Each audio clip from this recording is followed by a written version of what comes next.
Welcome everyone to the Dr. Abs Healthcast. I'm your host, Dr. Brian Abasolo, aka Dr. Abs, and on today's show, we have Dr. John Jaquish. He's the inventor of the most effective bone density building medical device, which has reversed osteoporosis for thousands and created more powerful, fracture-resistant athletes. John is now partnered with Tony Robbins and OsteoStrong for rapid clinic deployment. In the process of his medical research, he also quantified the variance between power capacities from weak to strong ranges in weightlifting, which brought him to his second invention, the X3 bar. The research indicates that this product builds muscle much faster than conventional lifting and does so in less training time, all with the lowest risk of joint injury. Dr. Jaquish is a research professor at Rushmore University, speaks at scientific conferences all over the world, has been featured on many of the top health podcasts, and is an editor of multiple medical journals and is a nominee of the National Medal of Science. I can't wait to talk to Dr. Jaquish, so let's get started with the interview. Welcome to the Healthcast, Dr. Jaquish. How you doing? I'm fantastic, man. How are you? Good, man. Good to see you again. Good to talk to you again. I'm a huge fan, and I'm really excited about today's show. So I just want to get one thing clear, man. You are known in circles as the Tony Stark of the fitness industry. Tell the audience why. I don't know how I got that. I mean, I invented a couple of things, and they worked. They worked better than most people care to admit. But yeah, I mean, when I get called brilliant, I usually argue with people. I'm like, no, I'm clever. I'll take clever. Clever is good. But yeah, I think clever gets you a lot further than brilliant. Yeah. So yeah, and also like I after that came out, I got accused of like incredible arrogance. And I'm like, hey, I don't say I have all the answers to every question, but I do have the answers to your questions. Yes. And let's get into to a health and fitness conscious audience, nutrition conscious audience. Absolutely. I do have the answers to their questions. Absolutely. So let's get into those questions now. You are the best-selling author of the book, Weightlifting is a Waste of Time. Now, a lot of people in the fitness community, you see the book right there. A lot of people in the fitness community will raise some eyebrows at that title. So, they're like rabid dogs. Oh yeah, I can imagine. I can foaming imagine. At the mouth, pissing on themselves. They're furious. The gym bros are pitchforks right now. So, can you just educate my audience on why you believe that weightlifting is a waste of time? Yeah, I demonstrated in the book. Like when I was developing my medical device, which is for bone density, what we do is we load the axis of bone. So this is the axis of my humerus. We load it from end to end to squeeze the bone at very high levels. And when you squeeze it from end to end, there's the distortion of the bone matrix. The bone matrix becomes irritated. A lot of people don't like the word irritated, but exercise is an irritant. Yes. And the way your body responds to that irritant is growth. And so the bone responds via growth by building more little walls inside the bone, because, you know, the cross-section of bones, all little walls all over the place. So the bone matrix becomes tighter, and more bone mass is added. So this makes people very fracture resistant. Now, this is especially good for postmenopausal population. That's what I developed it for. I developed it to treat my mother's osteoporosis. And then as I was doing the clinical trial in East London, University of East London was published through, I'm looking at the numbers, and we have postmenopausal people putting 6, 7, 8 times their body weight through their hip joint. And I'm like, wow, that's like a much bigger number. These are women who were typically a little overweight, had never exercised even one time in their life. We had a survey, like what their background is, and these people, they were in East London is a spot where it's kind of lower income, which is more likely to have never exercised. Yeah. I mean, that's just the reality of it. So I'm looking at these highly deconditioned women who started with like, 1.5 times their body weight, maybe 2 times their body weight. And they adapted so quickly to be able to put huge, powerful forces, and they grew bone density very quickly. So I realized when looking at that data, now we all know that when you do a push-up and your nose is close to the ground versus when you push away, we all know that when your nose is close to the ground, it's a hard place in the push-up, and when your arms are almost extended, that's where it's easy. Mm-hmm. So we know we have variable capacity, but it's been very poorly documented in sports performance academic literature. And there's some people who make just sort of outlandish, sweeping statements about range of motion and power and stuff like that, but they're not documenting it in an academic manner, so it's kind of useless information. And there's also just sort of a lot of opinion. Most fitness writing is people's opinions. Yeah, Really not anything worth reading. yeah. It's like, yeah, we want evidence, not opinions. Yeah. So when I looked at what these people had done, and I compared that to the NAINS database. NAINS is an acronym for a really long term that I don't quite recall right now. But the NAINS database, people are pulling the data and using it for studies all the time. Yeah. And I think there's 20,000 people who have every health metric you can imagine documented in the NAINS database. And so the American College of Sports Medicine uses this database all the time for all kinds of studies, or the studies that scientists and professors do that end up getting published in their journals, is how I should really explain it. So I look at this database, and what is the average person putting through their lower extremities? Whereas we have people who are putting 7, 8, 9 times their body weight on average. Yeah. And then if I look at the average person that engages in exercise, they're between 1.3 and 1.53 times their body weight. I mean, these are squats. Yeah. Like, you don't see many people squatting double their body weight. Yeah, it's true. I mean, and coincidentally, so I'm looking at these high levels of force, and then a study came out right when this was going on that illustrated that it takes 4.2 multiples of body weight to stimulate bone growth at all. Now, that's done through high impact. This is a great study done in Northern England, coincidentally, Northern England. By the way, the English are much better with studies and approval boards than we have in the United States. I don't know why. Yeah. And even the British government, the National Health Services, like, it's kind of like socialized, but it is socialized medicine, but they don't screw around. Like, you have a good idea, and they're like, yeah, let's do that. And it starts getting done. Right? Yeah. Somehow they've managed around that bureaucracy. But it's not fancy, but it's medical service. Yeah. So when all this data got put together, I'm looking at all of it, and I'm like, this means weightlifting. Like I knew this was true. I watched it happen right in front of me. And so I'm like, okay, well, now that I know this, weightlifting is garbage as a stimulus, because we can hold X in the bottom position of a chest press. We might be able to hold 2.5X in the middle, but we can hold 7X at the top. So you have dramatically different capacity for force creation in different places. So if we're trying to exhaust a muscle to stimulate a change, and we're using the same weight in all ranges of motion, yeah, that stimulus is a joke. It doesn't do shit.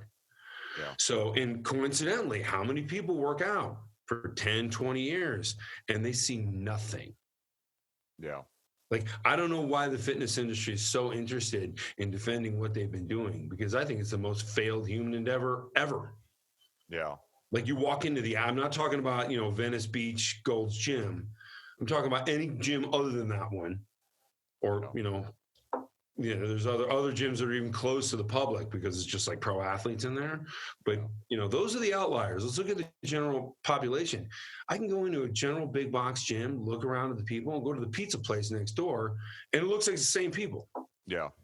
Yeah. They're not getting anything out of it. And I think that was probably the chord I struck with most people that decided, I'm going to read this book. And after they read the book, they bought the product. Like, the book's not really about my product, but it's about where the product came from, which I think is an interesting story, even to people who don't want to buy the product. They want to go to a gym, or they want to do something else, or they're marathon runners and they're just interested in human physiology or whatever. Yeah. So a lot of people read it and thought, wow, like, this is obvious. Yeah. Yet nobody documented it. Nobody said it. So it just changed everything in my mind. And then I built a prototype, because at first I thought about just writing a book. I was just going to write a book about like band training. But the problem with band training is you throw a band around your back and try and do a push-up, this happens to your wrist. I mean, unless you're using a band that's so weak, it's going to do nothing anyway. Yeah. Like a TheraBand kind of thing. Yeah, no doubt. So I knew I needed an Olympic bar. I knew I needed a second ground to stand on, because the wrists and the ankles, they do not like lateral. They do not like torsional force. They can take straight force pretty well. Torsion, they cannot do. I mean, ask any NFL player if the ankle joint likes lateral force. Yeah. So lateral force is what ends careers almost solely in the NFL. So got the prototype together after realizing I couldn't just write a book about band training. Yeah. And so then I started using it, and I put on 30 pounds of muscle in the first year. I was over 40 years old when I did this. Wow. And I was like, all right, well, now I got to launch the product. Yeah. And funny thing though, I wanted to get somebody to, like what I did with my first invention with OsteoStrong. I got a company to license that intellectual property, and I just get paid a royalty. So I can help out, or maybe I can just spend my time sitting at the beach with a drink in my hand. Yeah. Sounds nice. Yeah. So now that's not the way that worked out for OsteoStrong. And then as I tried to get somebody to license X3, I keep pointing down. It's because I have my X3 right here. Yeah. I went to a bunch of fitness manufacturers, and they said, wait a minute, you want to make a scientific argument to the fitness crowd, the fitness fans? And I said, yeah. Blasphemy. And they're like, that'll never work. No. I said, what do you mean it'll never work? It's science. Yeah. People like science, and they're like, oh no, this audience is stupid. They're really unintelligent people. Like, you will get nowhere. Yeah. And they were right. Yeah. Like when Jordan Peterson says like 12% of the population is only intellectually capable of pushing a mop. I was like, how is that possible? Like, where are all these people hiding? I found them. They're bodybuilding.com. Yeah. I think I found them all.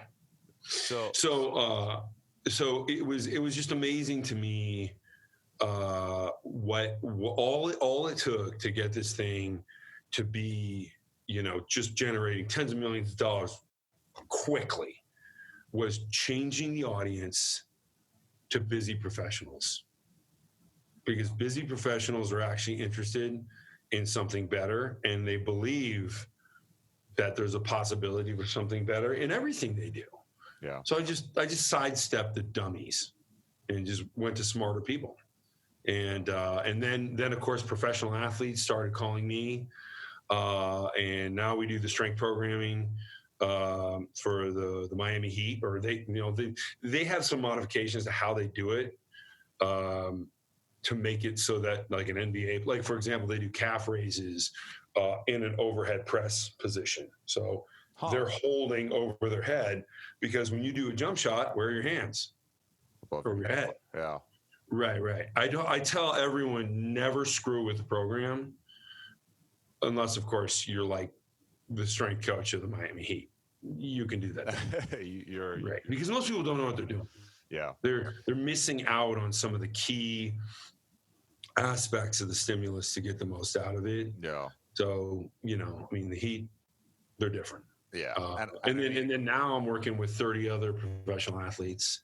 NFL, I think there's like 15 NFL players that I'm working with, a couple soccer players, like Canadian bobsled. I could go on.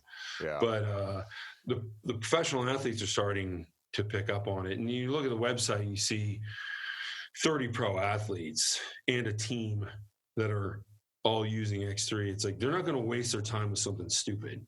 Yeah. Like these are people who are being led by some of the smartest sports performance people in the world. And so I think that got us a lot of credibility. And now some of the smarter fitness fans are going, okay, maybe I judged this thing too quick. Yeah. No, and I mean, I absolutely love my X3 bar. I love how efficient it is. I love how short the workouts are. Obviously, that was a big thing for me where, I didn't, back in the day when I was younger, I had 2 hours to hang out in the gym and take my time. And now it's like, I'm on the go. I'm running a full-time practice. So it's like, I need to work out very quickly. Right. And then like people with kids, like they don't have free time. Yeah. Right. Yeah. So, and especially now, that quarantine just passed a little while ago. I mean, we're all stuck indoors. I mean, I thought that was a lifesaver for me, in addition to, some body work that I would do. I mean, I would incorporate X3, and that was truly a lifesaver for me. So I guess I want to simplify it as much as possible. So like, can you just give an example of, I know you kind of talked about it already, as far as the variable resistance with these, industrial strength bands that you're working with, compared to, like, let's say an arm curl, like a simple bicep curl, the difference between that constant resistance that you get with the dumbbell compared to that variable resistance that you get with that band. Yeah. Interesting thing. Well, like a bicep curl, for example, at the bottom of the bicep curl, you're with X3, you're handling a low amount of weight, whereas you might be holding 150 pounds and you're at the top. We do a drag curl, so you kind of pull back in, so you get a harder contraction in the bicep, which coincidentally, that's how all curls should be. But people don't understand, so they just do it wrong.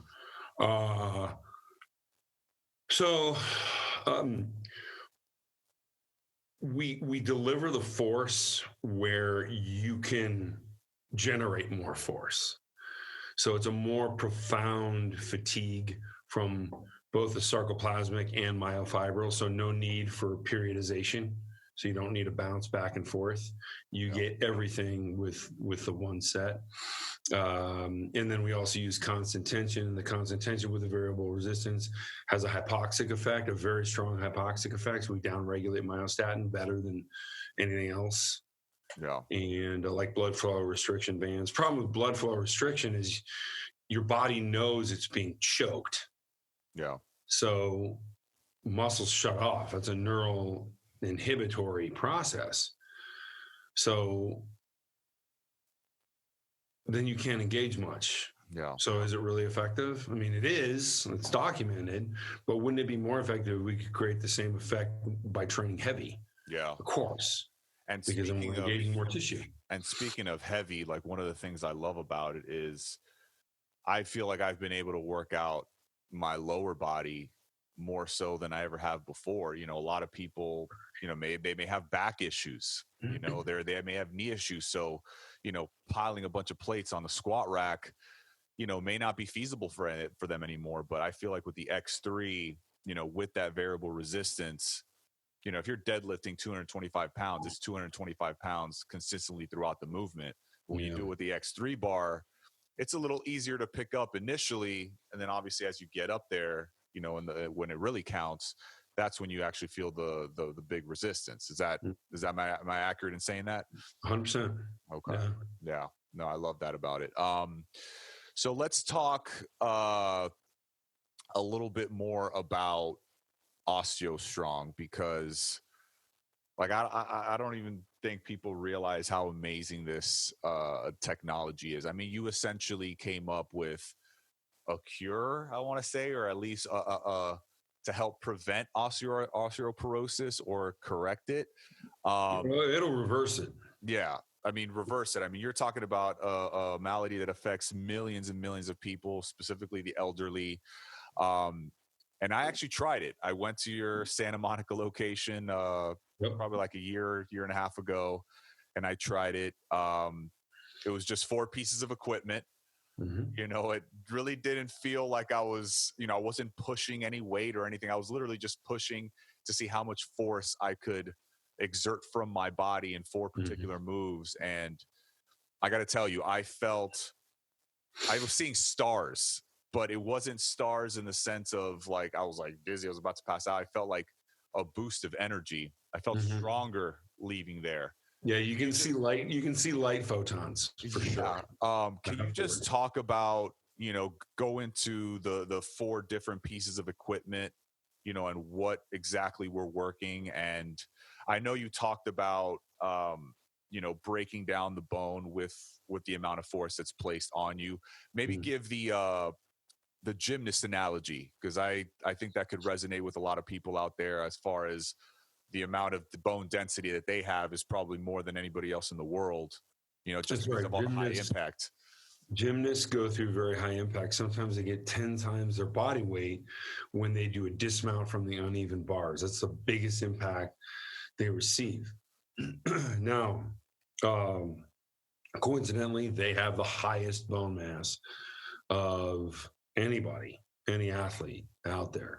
Gymnasts always average higher, like usually 2.5 standard deviations above normal, which is crazy. So essentially, just to give the audience a visual, so when they dismount, they land, essentially that force that they're putting on their bones essentially is so traumatic that it actually forces the body to form new bone. That's right. Correct. Okay. Now, gymnasts retire at the average age of 19. So they do that because it's very hard on the body. Yeah. And what is the stimuli that can protect you from fracture also causes fracture. So, like when my mother was diagnosed with osteoporosis, the joke is, I said, "Oh, you just become a gymnast." She didn't think that was funny. So, I realized that was a great stimuli, but how do I get the benefits of high impact without the risks? Correct. That was really the research question. Yeah. And so that was what OsteoStrong did. And we used robotics to position the body exactly in the perfect and repeatable position, so that it was the same every time. So it was, I mean, I don't even know how to describe the actual machines, but there was like a chest press, I remember. Yeah. It would look like a chest press. Upper, lower extremities, core, and spine. Gotcha. Okay. Yeah, so 4 movements. That's awesome. Yeah, it works really well. And the software really does guide people through it. So it doesn't put, so really the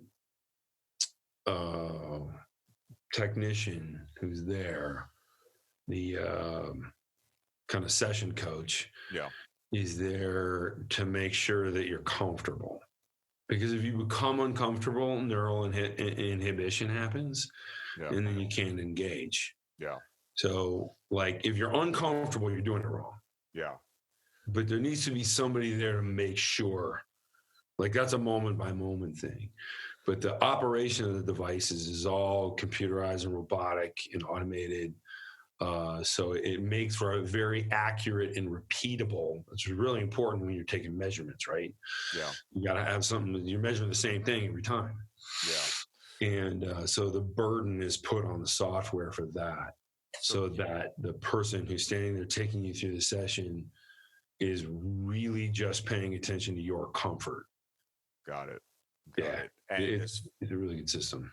As far as like testimonials or like, impressive stories that you've seen with this equipment, I mean, can you take the audience through that as far as like, maybe a 80-year-old lady who basically has no strength whatsoever, osteoporotic, and, maybe where this type of equipment could take that person?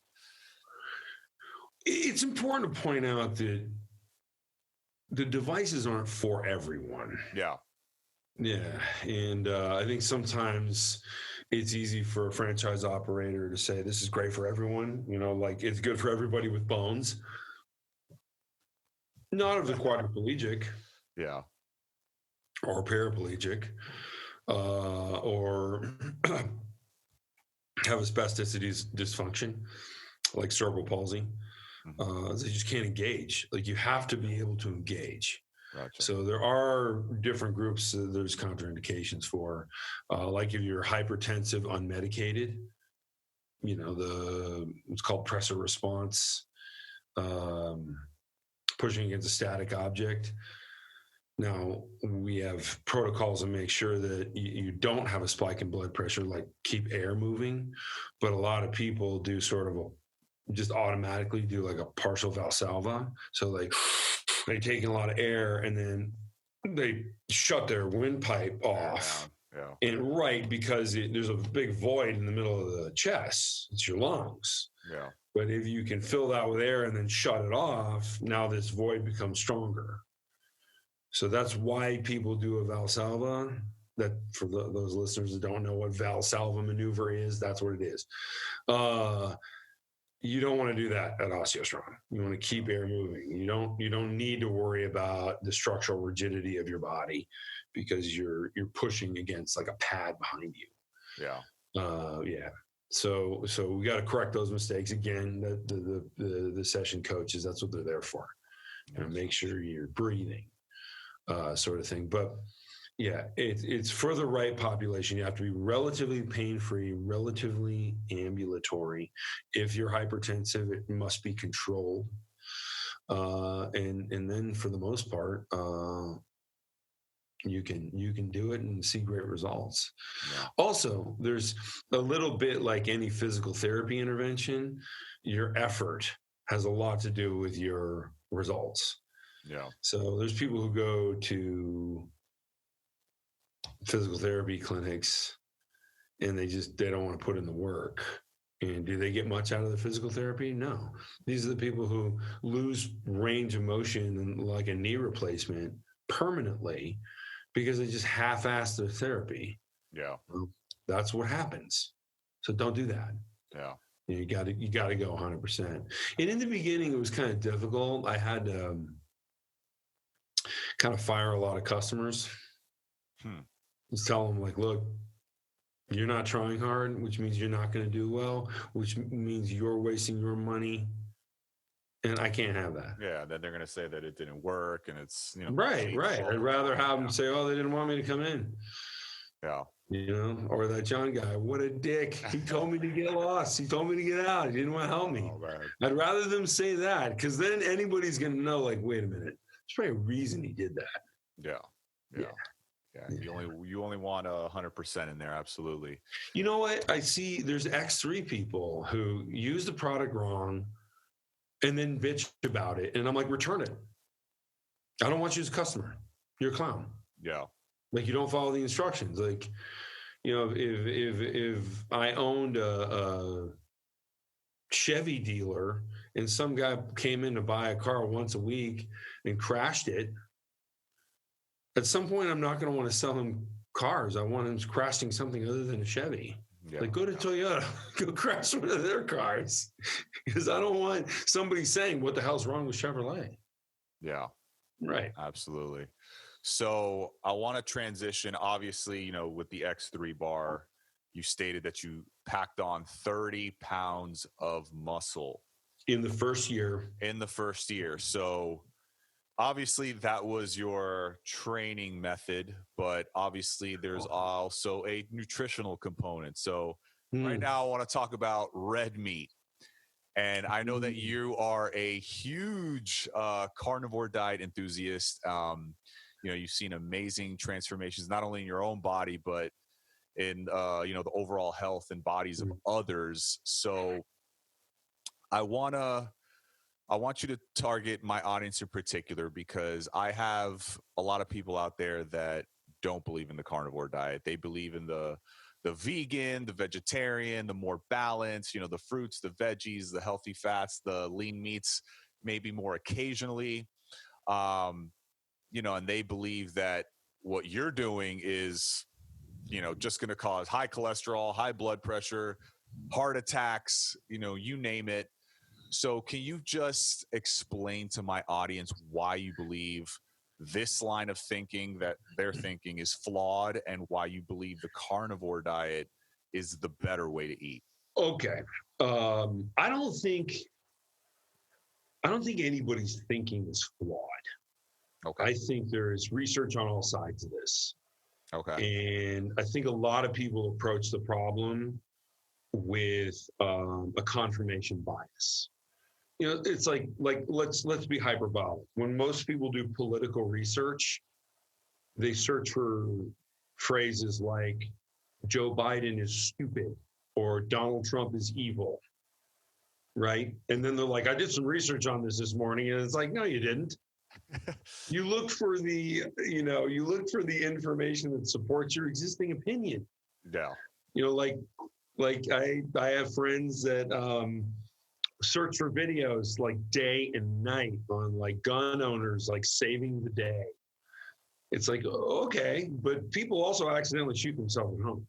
Like you gotta look at both sides of this. True. So yeah, I mean, like I'm not gonna get political. I paint both pictures of just sort of confirmation bias. Yeah. So I approached the problem from a no confirmation bias position. So I was going to do a full literature review, but I was going to ask some questions first to set up this literature review to determine, because after I came out with the X3, I'm like, okay, I've been eating what I would call ketogenic, though I never really saw much of a reason to have carbohydrates, because I could never find any positive indication that they had any influence on health at all. And I'll get to that. Let me make sure I get back to that. Yes, sir. So I was pretty much eating carnivore, but I was like, you know what? Somebody just told me you'll grow 3 times the amount of muscle if all you eat is like 3 pounds of cauliflower. That's it. And they demonstrated that scientifically to me. I would have given up on meat a moment later. Never had meat again. Yeah. So I didn't have a bias. I just wanted what was best to recommend to the X3 users, right? So what I approached the question from was from 2 health metrics that have no conflicting research around them, which are shown to drive the longest life. There's 2 things: high levels of strength, low levels of body fat. You want to live long, you got to have both of those things. Okay, so let's, instead of looking at nutritional research, let's look at performance research, because that doesn't have a lot of biases in it. So what nutrition do the strongest people follow? What nutrition do the leanest people follow? And then the answer to me was obvious. It's animal protein. So, like I look at a lot of vegan promotion type research. It's paid for by Kraft and Nabisco and other like nonprofits for like better eating for tomorrow. Yeah. Except you look at it and it's solely funded by Kraft. or Nabisco. And why does Kraft and Nabisco do that? Why do they want everyone to be vegans? Because they know vegans don't eat kale. Vegans eat cookies and crackers and vegan candy bars and vegan milk, which might as well be barn paint. So yeah, and it's like, it's just a big scam. And also, if you look at, like, I think I don't have the written reference to this, but I think it's like somewhere like an outlandish number. The margin on a box of Triscuits is like 300%. Wow. Right. The margin on meat, I know the biggest meat distributor on the West Coast. He's a friend of mine. And we were friends for a long time, way before I came, up, sort of was even involved in fitness.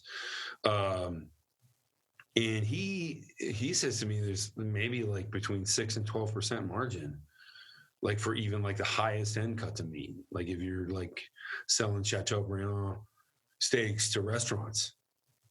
So, and most grocery stores, it's like 2 or 3% on their meats. So that's why there's not a lot of research that supports meat eating. So like you gotta look at that kind of research. But from the approach I took, it was really a non-confirmation bias type approach. And then coincidentally, we look at like antioxidants. Well, you're not getting your vitamins and you're not getting antioxidants. I'm not oxidizing. Why do I need an antioxidant? Like I have no inflammation other than what I get from like exercise, which is also positively associated with growth factors. So yeah, you need inflammation sometimes, but being chronically inflamed by eating oxalate heavy foods like fruits and vegetables, I just don't see it. Also, on the subject of vitamins, do you know how many vitamins, you know how many calories you need to take in to get all of the recommended daily allowance vitamins that the ADA ascribes? Just take a guess. How many calories? If you're just eating whole foods, forget supplements. Can't have supplements. You can even fly in, nut butters from 7 different countries, because that's apparently, what is good for you now. Like, I mean, I wouldn't eat nuts for anything just because of the oxalate issue. But, the lectins and all kinds of shit. But so even though you're keto, you're not eating nuts or something? No. Okay. No. Gotcha. No, if somebody hands me a brownie, I'll say no. If somebody hands me a brownie with nuts in it, I'll slap it out of their hand. I'll say, I don't want you eating that shit either. So how many calories? How many calories? 2,000? What? 27,000. What? Yeah. Yeah. That research is 1999 by Jason Calton. To get the recommended daily amount of vitamins to our body. Right. So that tells you that the vitamin recommendations are just crap. Yeah. It doesn't mean all vitamins are just worthless. I didn't say that. Yeah. I'm just saying, okay, like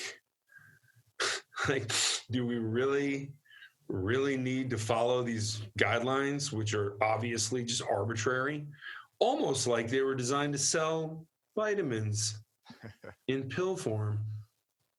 I don't know that. I don't have any evidence of that, but it seems a lot that way. Like, why would, no one ever ate 27,000 calories a day by flying in nut butters from 7 different countries, as Homo sapiens began to populate the world, obviously. Yeah. So how did they thrive if they didn't have their nut butters? Well, the answer is A, meat. That was it. So what does the typical day look like for you as far as eating? Like 1 meal a day. Sure.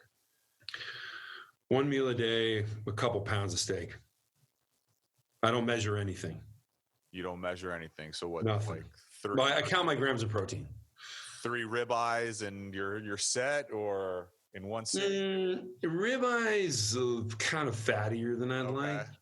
So what's I'm your much cut? more like a sirloin or Chateaubriand or New York or filet. You know, I mean, sirloin's cheap. I tell people go for sirloin. Gotcha. Unless you have like a date and you want to impress her, then you get a Chateaubriand, which is really just sirloin, but it's thicker, so it looks fancy. And you eat about 3 pounds of the meat in one Well, so I used to eat 3 pounds, and then I was recommending that to the users, and a lot of people, like at first, when you get the first couple complaints, you're like, these guys are a bunch of sissies. You know, and they're like, I can't eat, 2 pounds, because you want to have a gram per pound of body weight in quality protein. Yeah.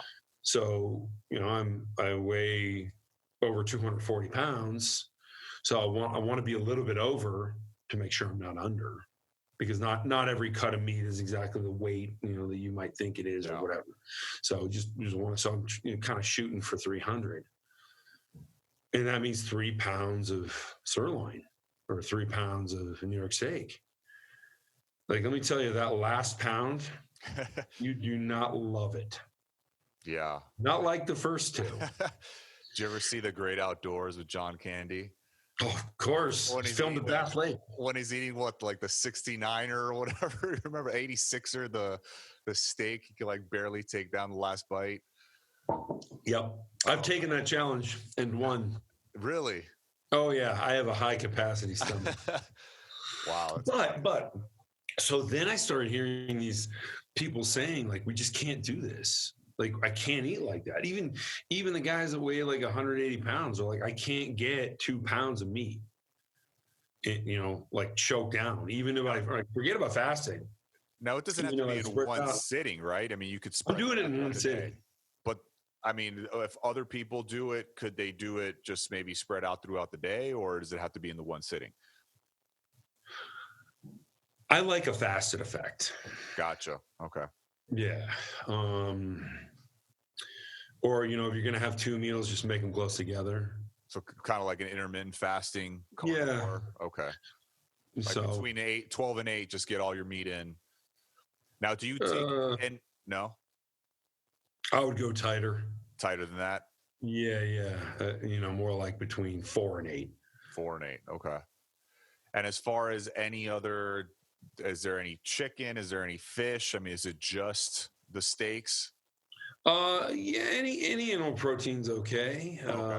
Eggs are more efficient than steak or chicken. Okay. But there's a high fat content too. Also, cholesterol. Bad cholesterol is now the other good cholesterol, and it has been for 10 years. And like a lot of people just ignore that discovery. So high levels of low density lipoprotein, LDL, which was considered bad cholesterol, is now associated with longer life. Coincidentally, in the same year that the patents on statin drugs have run out. How weird. Yeah, just like, I don't know. It's not even suspect to me. It was by design. But yeah, like cholesterol doesn't mean anything anymore all of a sudden. Yeah. So yeah, like I have a general practitioner. My regular doctor is a standard Western medicine doctor, and I like him for a couple reasons. I really want to know what sort of the type of physician who would never listen to this podcast. I want to know what that guy's up to. And this guy is a great mirror to look into, because, you just see a different world from his perspective. And I mean, he's prescribed me 20 things, and I'm just like, I'm not taking that. The hell are you talking about? Or like every time he prescribes my mother something, I go into his office and I let him know that I think he's doing the wrong thing. Ironically, he likes me. I don't know. Wow. I would hate me if somebody did that to me. And physicians don't like to be second guessed, especially by non-physicians, because I'm a researcher. But I'll show him evidence, and he's like, "Well, you're not wrong." You got a point there. Yeah, yeah. So what does your blood work look like eating on the carnivore diet? My cholesterol's a little bit higher, but not a lot. Yeah. So I don't know. I mean, is that the only marker that is elevated or considered to the rest of the world unhealthy? Or yeah, that's the only thing that looks a little weird. okay. Triglycerides are low because my carbohydrates are low. Yeah, that's about it. Do you get into like because I know other docs out there that prescribe to the carnivore diet. They do a lot of the organ meats, the game meats and things like that. Do you prescribe to that, or you just stick to strictly to this? Well, remember what I said about vitamins. The reason you go for organ meats, there's a lot of vitamins there. Yeah. Now, I have not really decided on this subject. I'm kind of back and forth. Like Dr. Saladino is all about organ meats. Yeah. Dr. Baker is like, nobody cares. And his justification for nobody caring is the ratio of organ meat, available organ meat, which is really liver, to skeletal muscle is 1 to 250. So it's sort of like for every 250 pounds of skeletal muscle meat you eat, you should be eating 1 pound of organ meats. Well, I get more than that just because I like liverwurst and I like eating it with my steak. Gotcha. Yeah. I mean, like liverwurst is delicious. My girlfriend never tried it. Gotcha. Oh, nice. It's really good. Oh, like there's something that like snaps in your head the second you have a bite of it. And it's like, I don't know. It's like I'm a native somewhere, just ready to kill something with an axe. It feels great. I love eating it. Because it's liver. See, the reason we don't like liver is not because of the taste, it's because of the texture. It's slimy. Yeah. It's like eating a salamander. You don't want to do that. But when they grind it up and they really just grind it up and put some like pepper in it. Yeah. And it's a German thing. It's all about how you season it. Yeah. Right. And it doesn't have that slimy texture. It's more like, comes out more like cream cheese. And so, yeah, you put that on top of your steak and it is awesome. So yeah, I get that. I probably eat that once a week. So, and just curious, like where, like for somebody that's considering carnivore, I mean, are they have like a year subscription to Butcher Box? I mean, or they just go shopping to a Whole Foods or, any other supermarket to get their meats? Where do you get your meats from? There's a butcher right by my office. My office is kind of... That's convenient. Oh yeah. Yeah. And they know me. I'm sure they do. Oh yeah, you can look up my coronavirus mask that I wear into the grocery store. It's Bane's mask from Batman. It's awesome. Yeah, like I come walking in the store and like people will like back up against the wall, like what the hell is this guy doing? Like, are they Batman or what's going on? A couple pounds of whatever cut I've been eating recently. And yeah, it's good. Now my office is kind of out in the country, so all my meat is grass fed, and it's all locally sourced. That's another thing I was going to ask you, like how important. I believe in the ethical treatment of animals. Yes. Like, yes. I mean, like a lot of animals are born to be eaten. Sorry. Also, vegetable farming kills 7 billion animals a year. Poisoned squirrels and gophers and shot deer and poison, like millions, actually billions of poisoned birds. Like any bird that flies over a cornfield, you'll notice little baskets of seed that sit above the corn that are easier to get at. Those are poisoned. And then other animals eat those dead birds and then they die. Wow. So any species that is expanding is going to be taking resources from another species. That's just life. Yeah. So, like you're creating death by existing. And like so the whole like ethical vegan thing, I think their heart's in the right place. And I didn't finish how I manage the whole like quality, how much quality protein. There's a cancer treatment that was a very high density essential amino acid. And so I turned that into a product because it was designed to keep from muscle wasting, and we're using it for anabolic purposes. So one scoop of it, in fact, I'm drinking it right now. One scoop of that makes up for half a pound of meat, and coincidentally, it's vegan friendly because it's made out of bacteria.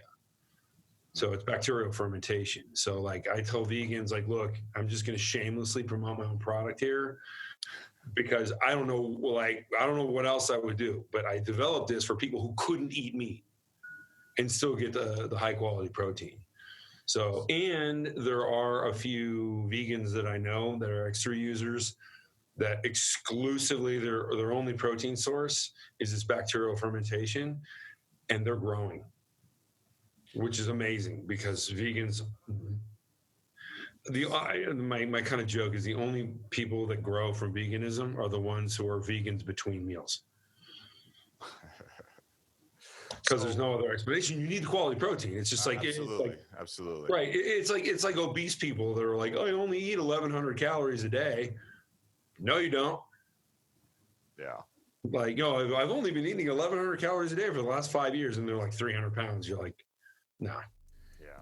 All right, Doc. So I'm not going to take too much more of your time, but you're like, I'm done with this guy. No, I mean, I find everything you're saying absolutely fascinating. I mean, I've actually tried your product before. I have an X3 bar. I mean, I see the difference in my body. Absolutely. Yeah. And especially I love it just for the simple fact that, I could do the lower body exercise in a lot less strenuous way than, lifting those heavy weights, was just huge for me. So, but before I let you go, let the audience know, your social handles, where they could find your book. And I know you've written other books, where they can find all your books, and just learn more about the X3 bar as well as OsteoStrong, maybe where they can go to a location near them. I created one landing page for this because I was reading off like a whole list of places. Yeah. Just go to drj.com. So DOCTOR, the letter J.com. Apparently Julius Irving's now fishing and he doesn't need that website anymore. So so it's mine. So yeah, you can find all my social stuff. I do the most on Instagram, and I give a lot of just free advice on nutrition and general training and philosophy and a little bit of entrepreneurial stuff because I get a lot of requests for that. Yeah, because a lot of people are like, how did you get to this point? Absolutely. Well, yeah, so I guess amazing knowledge drop today, Doc. Thank you so much for coming on. I appreciate your time, and we'll definitely keep in touch. Awesome. All right, Doc, take care.